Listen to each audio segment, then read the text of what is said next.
Role. Present scenario में ऐसा अभी देखा गया है कि जो आईसीएसई और सीबीएसई के रिज़ल्ट आए हैं उसमें बच्चे कहीं कम परसेंटेज की वजह से कहीं ना कहीं अवसाद में जा रहे हैं।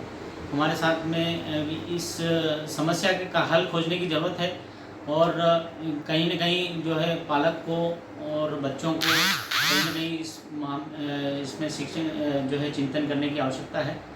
और जो शिक्षक हैं कोचिंग इंस्टीट्यूट्स हैं उनको भी चिंतन करना चाहिए।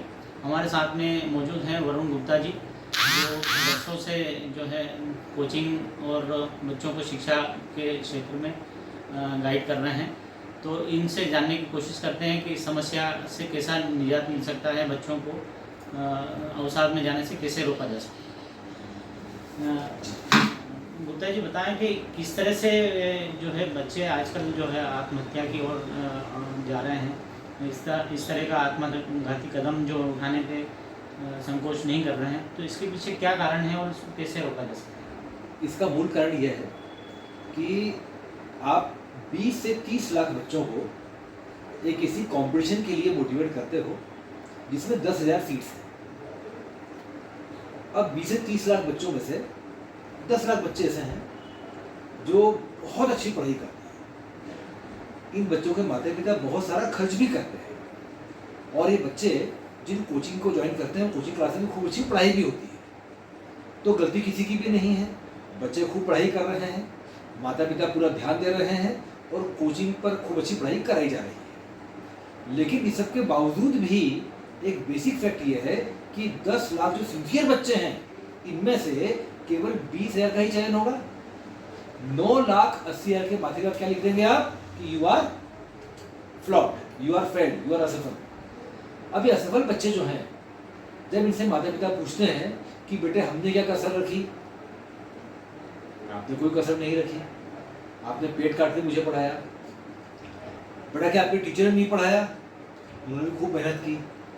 तो बच्चे के मन पे एक अपराध बोध बढ़ दिया जाता है कि चूंकि माता पिता ने इतना पैसा लगाया, इतनी मेहनत की, टीचर से अच्छा पढ़ाया, सबने अच्छा पढ़ाया, लेकिन मेरा सिलेक्शन नहीं हुआ, तो कहीं समस्या मुझ में है और इस अवसर में आकर वो गलत कदम उठा लेता है। लेकिन हमको समझना होगा कि सिस्टम ही ऐसा है कि जब आप 20,000 सीटों वाली कॉम्पिटिशन के लिए 10 लाख बच्चों को ट्रेन कर रहे हो तो पहले दिन से तय है कि 98% को असफल होना है। तो मुझे लगता है कि इतने बड़े इस देश में 150 करोड़ के इस देश में हमने केवल कुछ चीज़ों को हाईलाइट कर रखा है जो गलत है। लेकिन मानिए मनोज सर, आपने काफ़ी दुनिया देखी, आप देखते होंगे IIT में पढ़ने वाले ऑटोमोबाइल इंजीनियर्स से ज़्यादा पैसा कई बार एक छोटे से शहर में एक ऐसा मैकेनिक कमा लेता है जिसने कभी कोई पढ़ाई नहीं की पर बचपन से अपनी स्किल पे काम किया और वह ऑटोमोबाइल को रिपेयर करने में अपना एक्सपर्टीज रखता है।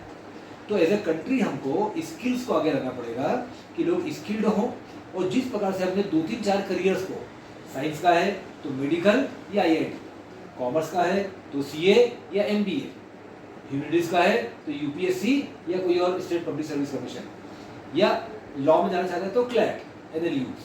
हमने बहुत छोटे चीज़ों को बहुत बड़ा ब्रांड बना दिया है और इस पैमाने पर कुल अवसरों की गिनती 1 लाख से ज़्यादा नहीं होती। आप सारे IITs ले लीजिए, सारे IIMs ले लीजिए, सारे NLUs ले लीजिए, कुल 1 लाख से ज़्यादा नहीं होते इस 150 करोड़ के देश में। तो इस तनाव में तो निश्चित तौर पर तनाव बढ़ेगा ही। मुझे लगता है कि नई शिक्षा नीति को एड्रेस कर रही है। हमको कोशिश करना चाहिए कि बच्चे स्किल्ड हों और माता पिता को समझना पड़ेगा कि वो बच्चों पर दबाव न दें और कोचिंग क्लासेस को समझना पड़ेगा कि कोचिंग एक शिक्षण का अच्छा व्यवसाय है, इसको गंदा व्यवसाय न बनाए। आज जिस तरह से कोचिंग क्लासेस अपनी कंपटीशन के चलते हुए बड़े बड़े ब्रांडेड और कॉर्पोरेट क्लासेस चल रही हैं, मुझे लगता है सही तरीका नहीं है। कोचिंग क्लासेस तो मैं देखता हूँ हमारी पुरानी आश्रम परंपरा का एक नया स्वरूप है, जहाँ एक शिक्षक अपनी एक्सपर्टीज को गुरु श्री परंपरा के रूप में बच्चों को देता है। लेकिन हमने जो इसको एक कॉर्पोरेट शेप दे दिया है, मुझे लगता है ये भी बहुत घातक है। एक कक्षा में एक शिक्षक 30 से ज़्यादा बच्चों को ध्यान नहीं दे सकता, और जब हम 100, 200, 300 बच्चों की क्लासेस भरते हैं तो निश्चित तौर पर मुझे लगता है कि हम इसको एक फैक्ट्री बना रहे हैं और फैक्ट्री का आउटपुट कभी भी मानवीय नहीं होता। यदि आप मानव मन को, खासकर बाल मन को एक फैक्ट्री का स्वरूप देंगे तो अवसाद आना निश्चित है।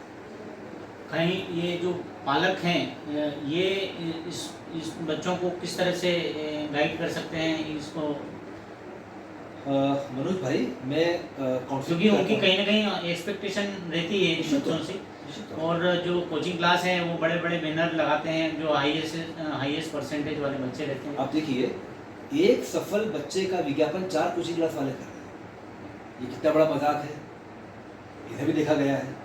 तो मुझे ऐसा लगता है, हालांकि मोदी सरकार ने इस बारे में पहल भी की है, कि कोचिंग क्लासेस के विज्ञापनों का एक नियमन किया जाना बहुत जरूरी है। उनकी विज्ञापन नीति का नियमन और नियंत्रण होना चाहिए कि आप जो विज्ञापन कर रहे हैं उसको पूरी प्रामाणिकता के साथ करें और अपना संदेश पूरा दें। जैसे लिखा रहे कि बैच में कितने स्टूडेंट्स हैं, कितने बच्चे सफल हुए, क्या परिणाम रहा, इस तरह का एक संपूर्ण मैसेज जाए बच्चों तक बहुत आवश्यक है।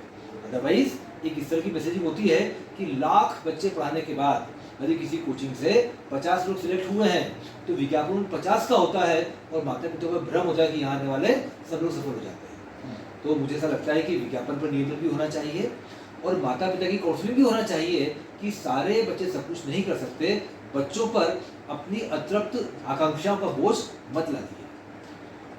जो कोचिंग इंस्टीट्यूट है और जो स्कूल है, कहीं ना कहीं आपको ऐसा लगता है कि कहीं जो यहाँ कम बच्चों की काउंसलिंग होना चाहिए इस तरह की, जो एग्ज़ाम के बाद में, ये एग्ज़ाम के पहले, कि भाई जो अगर आपका परसेंटेज कम आएगा तो आपको इस तरह से उसको फाइट करना है, इस तरह की काउंसलिंग होना चाहिए ताकि निश्चित तौर पर देखिए, उज्जैन में एक बड़ा संस्थान है लोकमान्य तिलक संस्थान। यहाँ पर इस वर्ष बोर्ड एग्जाम के पहले मेरा जाना हुआ था काउंसलिंग के लिए और हमने बच्चों से यही बात की कि जीवन किसी भी परीक्षा की तुलना में अधिक बड़ा है, जीवन बहुत बड़ा है और जीवन में अवसर बहुत बड़े हैं।